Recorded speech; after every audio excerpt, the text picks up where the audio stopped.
Agora, pessoal, vamos para um estudo de Strangle e Iron Condor. Vamos para o nosso primeiro gráfico. Esse foi um estudo feito pela Tasty Trade, que é uma corretora americana. Se vocês não conhecem e vocês também falam um pouquinho de inglês, eu sugiro que vocês deem uma conferida nessa corretora, que eles têm um material muito interessante, muito bacana a respeito de compra de volatilidade, venda de volatilidade, compra de ações, venda de ações, compra de opções, venda de opções, estratégia com opções, enfim.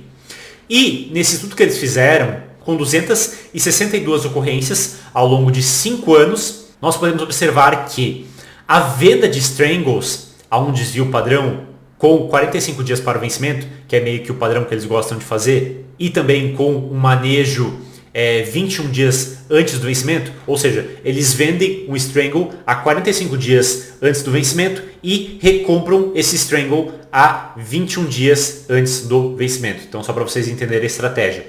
No S&P 500 isso.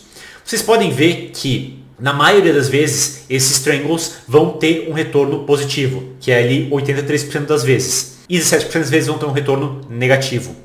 E se eu fosse comprar esses strangles, aí seria o contrário, como vocês podem ver aí nessa tabela. Nós podemos ver também que, na média, eu ganho $77 fazendo essa estratégia. E se eu comprasse esse strangle, eu iria perder $77. O ganho médio vendendo strangle é menor do que o ganho médio comprando strangle, assim como a perda média é maior vendendo strangle do que comprando strangle. Só que eu ganho muito mais quando eu vendo do que eu perco.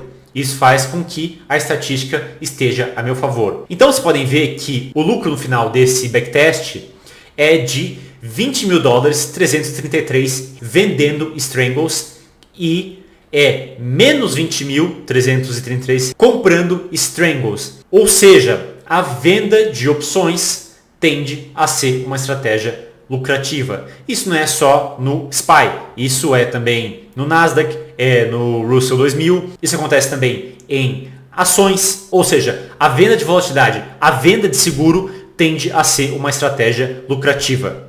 Agora, observando a venda de Iron Condors, então eu vou vender esse Iron Condor a 66 dias antes do vencimento e vou recomprar esses Iron Condors 8 dias antes do vencimento. Essa operação com delta 8, 16, 12 e também 20. Iron Condor, para quem não sabe, eu acredito que eu tenho um vídeo falando sobre isso também, eu vou vender duas opções mais próximas do dinheiro e vou comprar duas opções mais fora do dinheiro. Então, por exemplo, eu posso vender uma call e uma put a um desvio padrão e eu vou comprar uma call e uma put a 2 desvios padrão.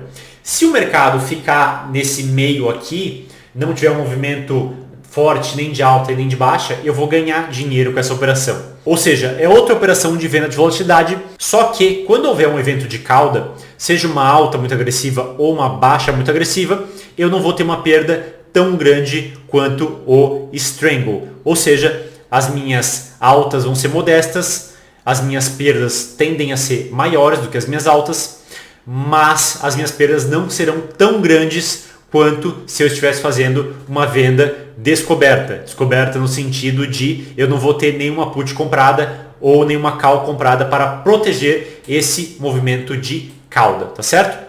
Então nós podemos ver que a venda de Iron Condor tende a ser uma estratégia lucrativa no longo prazo. Vocês podem ver essa venda acontecendo em diferentes deltas. Então, desde o delta 8 até o delta 20, podemos ver quanto mais próximo do at the money for essa venda, maior nessa pesquisa em específico foi o meu retorno. Quanto mais distante for da linha do dinheiro, menor foi o meu retorno. Tem outras pesquisas também que fazem a venda ainda mais próxima do dinheiro, com uma compra bem fora do dinheiro, que apresenta um retorno interessante, mas aí também eu acabo ficando um pouco mais exposto ao risco de cauda. E também tem outras pesquisas que demonstram que uma venda ali no delta 40, delta 30 e compra ali no delta 10, delta 20 também é uma estratégia interessante. Aí vai depender um pouco do ativo, vai depender também do seu apetite a risco, se você quer estar mais exposto ou menos exposto ao risco de cauda, e também como essa estratégia vai funcionar dentro da sua carteira. Agora, pessoal, nós vamos analisar um período no S&P 500 e nós vamos colocar um indicador que vai ser a distância entre a média de 20 períodos e a média de 50 períodos. Então, olha que interessante esse estudo. É um estudo de curto prazo, aí, né? Então um estudo de basicamente um ano, que mostra essa distância entre a média de 50 e a média de 20. Quando a média de 20 está muito acima da média de 50, o mercado tende a estar próximo de topos.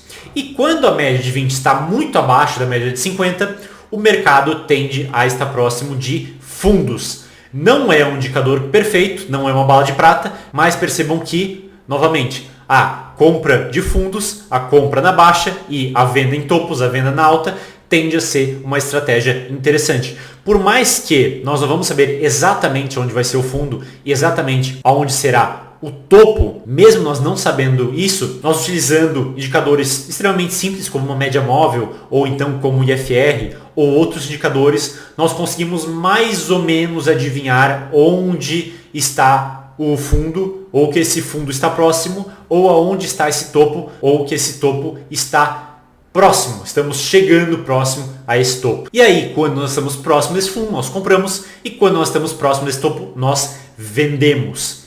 Essa tende a ser uma estratégia com retorno muito melhor do que simplesmente fazer um buy and hold.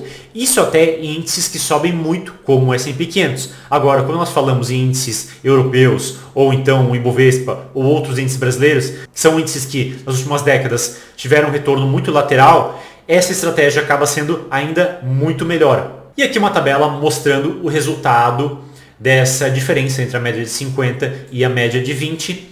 Em momentos de alta, ou seja, que essa média de 20 está muito acima da média de 50, que seria um mercado bearish, ou seja, acima do extremo ali de alta, e também em momentos onde essa média de 20 está muito abaixo da média de 50, que seria um mercado bullish, ou seja, em momentos de grande queda. E nós podemos ver que em momentos de grande queda, nós tendemos a ter uma alta no S&P 500 em 1, 2, 3, 4 e 5 dias, e em momentos de grande alta, ou seja, nós estamos com uma visão mais de queda, o mercado está com uma visão de alta no caso, mas nós que temos uma posição contrária, estamos com uma visão mais de queda, ou seja, que a média de 20 está muito acima da média de 50, o que tende a acontecer é que esse mercado em um dia tende a subir até um pouquinho, mas 2, 3, 4 e 5 dias ele tende a cair. Ou seja, um bom momento para a venda. Agora, pessoal, vamos analisar dividendos e retorno. Então nós temos um estudo aqui de longuíssimo prazo, desde 1928 até 2012 no mercado americano. E esse estudo ele vai dividir as ações do mercado americano em aquelas que não pagam dividendos e vai dividir em 5 partes aquelas que pagam dividendos, desde do 0 ao 20 percentil, do 20 ao 40, do 40 ao 60, do 60 ao 80 e do 80 ao 100. Então, vai dividir em 5 percentis. E nós podemos ver que aquelas ações as quais pagam nenhum dividendo foram as que no longo prazo tiveram o pior retorno. Aquelas que pagam um retorno de 0 a 20 percentil foram as que tiveram o segundo pior retorno e assim por diante. Já aquelas que entregaram o maior dividendo tiveram o segundo melhor retorno. E aquelas que entregaram um retorno do 60 a 80 percentil, ou seja, um retorno bem acima da média, mas não um retorno mais alto de dividendos, foram as ações que tiveram o melhor retorno ao longo de todas essas décadas. Ou seja, o dividendo acaba sendo sim uma boa sinalização de que aquela empresa está tendo bom retorno, está tendo um ótimo fluxo de caixa, está crescendo, está ganhando dinheiro e acaba sendo uma sinalização importante, interessante para nós investirmos nessas empresas. Isso serviu ao longo de muitas décadas. Acredito que ainda hoje exista sim uma correlação entre bons dividendos e retorno. Só que no mercado americano, por questão de tributação em dividendos, acaba não sendo tão interessante a distribuição de dividendos nos dias atuais. O que acaba sendo mais interessante nós analisarmos é um programa de recompra de ações, porque tributariamente isso acaba sendo mais interessante do que a distribuição de dividendos no mercado americano, não no mercado brasileiro, mas no mercado americano isso acaba sendo fiscalmente mais interessante. Então nós podemos acrescentar aí nessa equação, quando olhando para o mercado americano, dividendos mais recompra de ações. e aí nós devemos ter uma performance parecida com o que nós estamos vendo nesse gráfico. Já no mercado brasileiro, como não existe esse benefício e nem esse prejuízo fiscal, nós podemos sim olhar dividendos, e aquelas empresas que pagam um dividendo acima da média tendem a, talvez, quem sabe, olhando aí no estudo, né, a gente não sabe o que vai acontecer no futuro, mas tendem a ter um retorno melhor. Não as que pagam mais dividendo, mas aquelas que pagam um dividendo acima da média. Aqui é um outro gráfico, então eles pegam aquelas ações que têm um price earnings mais baixo, um price earnings de menos 17 e um price earnings alto acima de 17. E eles pegam o retorno dessas ações. Podem ver que aquelas ações mais baratas tiveram um retorno por valorização e um retorno por dividendo. Mas o retorno por dividendo foi maior do que o retorno por valorização da ação. Já aquelas ações com price earnings, ou seja, uma relação preço-lucro pior, um preço-lucro mais alto, tiveram um retorno negativo olhando a ação, mas acabaram no final das contas tendo um retorno positivo por causa dos dividendos. Ou seja, descontando os dividendos, elas iam acabar tendo um retorno negativo. E agora, pessoal, para finalizar, vamos falar a respeito de volatilidade e retornos. Nós temos aqui outro estudo da Tastytrade. Então eles pegam desde 2015 até os dias atuais, nesse estudo, como o S&P 500, o ouro, os títulos do governo americano com vencimento para daqui a 10 anos e o Russell 2000 se comportaram em média tanto dias de alta como dias de baixa. E podemos ver ele também a média dos movimentos de alta e de baixa. Agora, quando nós observamos o mercado em momentos onde a volatilidade está baixa, nós vemos que o S&P costuma ter mais dias de alta e menos dias de baixa, ou seja, a cada 100 dias, 59 dias de alta e 41 dias de baixa. O IWM, 57 dias de alta e 43 de baixa. O TLT, 51 de alta e 49 de baixa. E o ouro, 51 de alta e 49 de baixa. E podemos ver também que o movimento médio, tanto de alta quanto de baixa, acabou diminuindo. Agora, quando a volatilidade está maior, ou seja, o IV Rank está acima de 30, podemos ver que no S&P 500 a cada 100 dias há 41 dias de alta e 59 dias de baixa. No IWM, 46 de alta e 54 de baixa. No TLT, 50 de alta e 50 de baixa. E no ouro, 56 de alta e 44 de baixa.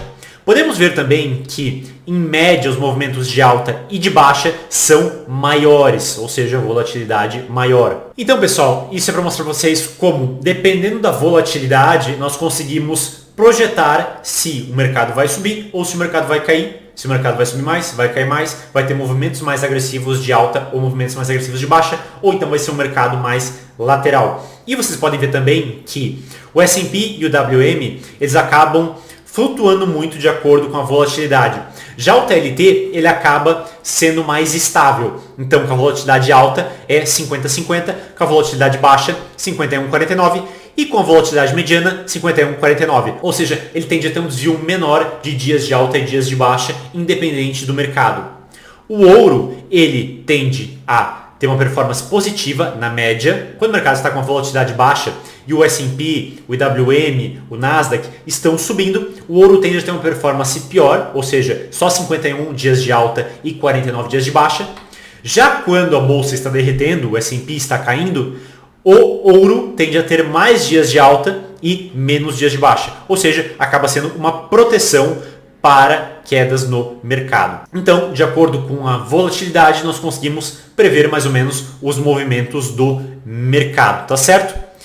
E de novo, pessoal, trouxe aqui várias informações para vocês, vários indicadores que vocês podem observar para saber o momento certo de compra, de venda, seja de compra de venda de uma ação, compra de venda de um índice, ou então de compra ou venda de uma estrutura em opções. E sabe qual é a melhor parte disso tudo, pessoal? É que isso é só a ponta do iceberg. Tem aí mais um iceberg inteiro para nós explorarmos.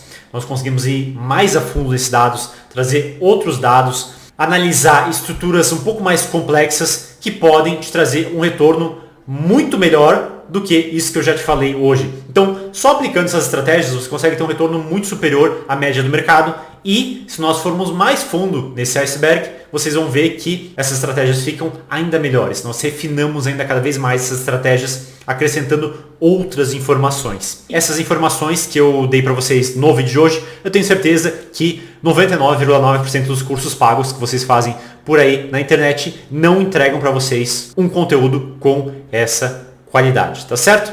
Então, espero que tenham gostado do vídeo. Eu vou ficando por aqui. Um abraço e até o nosso próximo vídeo.